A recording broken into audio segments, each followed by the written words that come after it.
Assalamualaikum warahmatullahi wabarakatuh. Apa kabar anak-anak? Semoga hari ini kita semua dalam keadaan sehat. Untuk hari ini kita akan mempelajari mata pelajaran IPS. Selama proses pembelajaran berlangsung, Ibu harapkan anak-anakku sekalian menyimak video ini dengan baik. Ayah dan bunda di rumah, silakan mendampingi Ananda untuk belajar.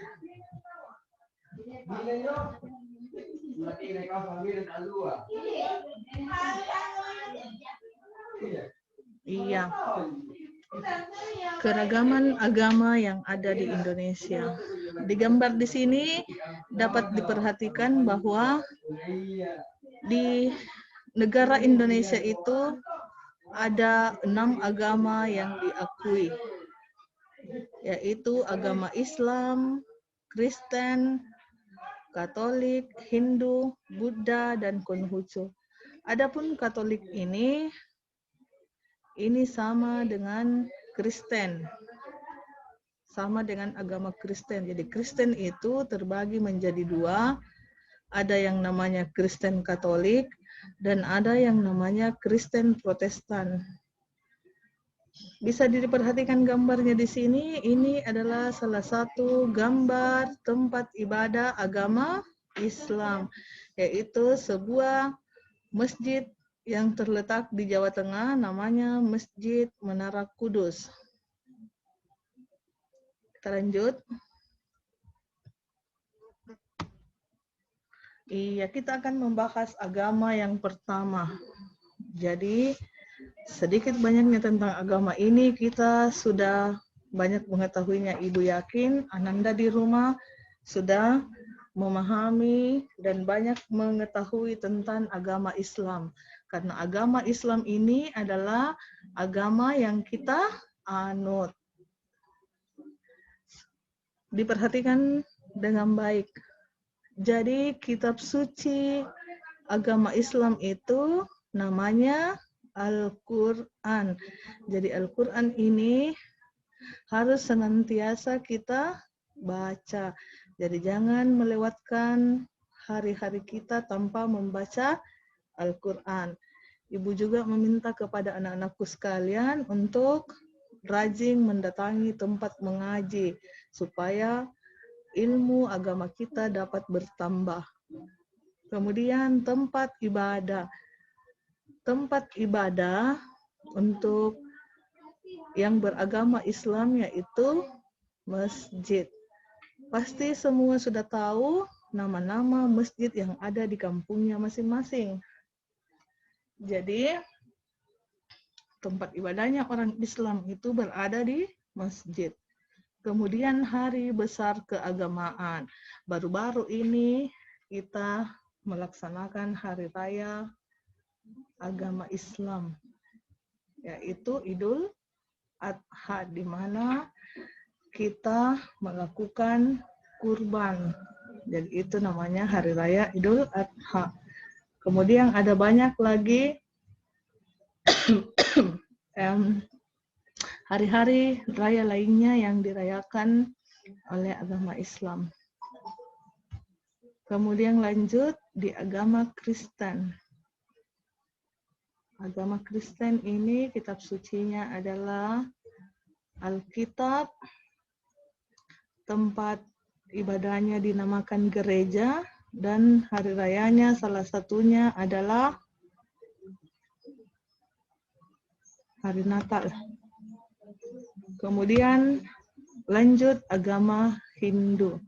Agama Hindu ini kitab sucinya disebut Weda, tempat ibadahnya pura, dan salah satu hari raya keagamaannya yaitu hari raya Nyepi. Biasa kita dapati di kalender-kalender setelah tanggal merah itu biasa diperingati hari besar keagamaan. Kemudian agama yang selanjutnya adalah agama Buddha. Agama Buddha ini kitab sucinya disebut Tripitaka dan tempat ibadahnya disebut wihara.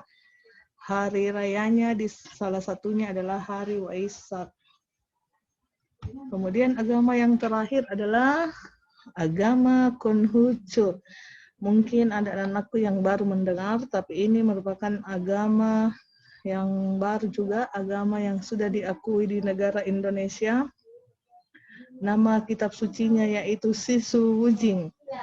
Tempat ibadahnya dinamakan Klenteng dan salah satu hari besar keagamaannya yaitu Tahun Baru Imlek.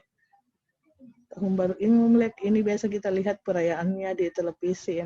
Jadi ibu meminta kepada anak-anakku, meskipun kita berbeda agama dengan orang lain, tetapi kita harus tetap saling menghormati. Kita tidak boleh menertawakan jika ada orang yang beragama lain sedang melaksanakan hari rayanya, kita tidak boleh tertawakan. Sebab setiap agama memiliki kebiasaan yang berbeda-beda. Sampai di sini bisa dipahami? Sekarang selanjutnya Ibu mau menjelaskan sedikit tentang hari raya agama. Ini salah satu hari raya yang dilaksanakan oleh umat yang beragama Islam, yaitu Hari Raya Idul Fitri. Tentu semua tahu bahwa Hari Raya Idul Fitri ini kita peringati setelah kita melakukan ibadah puasa. Jadi setelah kita berpuasa selama 1 bulan penuh, maka kita akan merayakan yang namanya Idul Fitri. Jadi bisa dicari lagi di rumahnya kira-kira apa lagi hari besar keagamaan yang dirayakan oleh umat Islam. Kita lanjut. Hari Natal. Ayo, hari Natal ini diperingati oleh umat beragama apa? Iya, pasti semua sudah tahu bahwa hari Natal ini dirayakan oleh umat beragama Kristen, baik itu Kristen Katolik maupun Kristen Protestan. Kemudian hari raya yang ketiga, Hari Raya Nyepi. Hari Raya Nyepi ini adalah hari raya umat yang beragama Hindu. Biasanya ini disebut hari raya atau tahun baru Saka. Jadi orang yang beragama Hindu ini ketika merayakan hari raya Nyepi, maka tidak boleh ada aktivitas di luar rumah.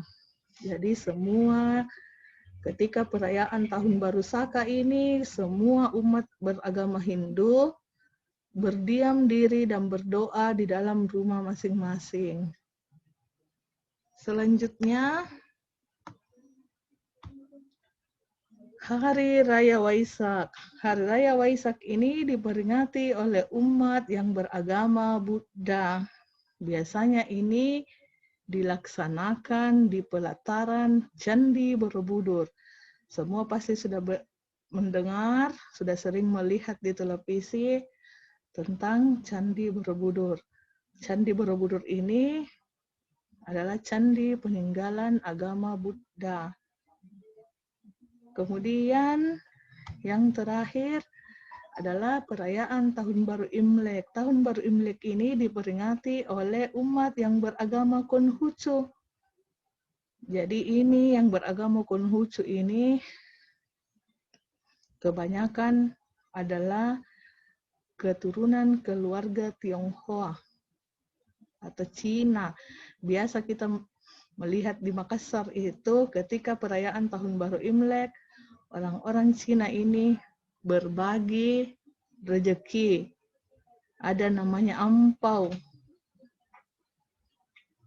Jadi setiap agama di sini masing-masing memiliki kebiasaannya masing-masing dan tujuannya semuanya sama, yaitu menyembah kepada Tuhannya masing-masing. Jadi Ibu ingatkan kembali, tidak boleh kita menertawakan agama lain, tetapi kita harus saling menghargai. Jadi sampai di sini bisa dipahami? Jadi agama yang diakui di Indonesia itu ada 6, tapi kita di sini bahas 5 karena Kristen Katolik kita satukan saja dengan Kristen Protestan. Sudah paham semuanya? Iya. Jadi Ibu ulang kembali. Agama yang diakui di Indonesia, yang pertama adalah agama Islam, agama Kristen, Hindu, Buddha, dan agama Konghucu. Jadi sebentar Ibu akan berikan sebuah tugas dan Ananda semua di rumah harus mengerjakan tugasnya dengan baik. Setelah itu dikirimkan kembali tugasnya ke WA-nya Ibu seperti biasa. Mudah-mudahan pembelajaran kita hari ini memberikan manfaat kepada kita semua dan tetap ingat meskipun Ananda berada di rumah harus mematuhi protokol kesehatan. Hindari banyak bermain di luar rumah. Kalaupun keluar rumah, tetapi melakukan hal-hal yang bermanfaat, misalnya melakukan salat berjamaah di masjid, tetapi tetap ingat selalu pakai masker, mencuci tangan, dan menjaga jarak. Cukup sekian pembelajaran kita hari ini. Lebih dan kurangnya mohon dimaafkan. Assalamualaikum warahmatullahi wabarakatuh. Tetap semangat belajar dari rumah.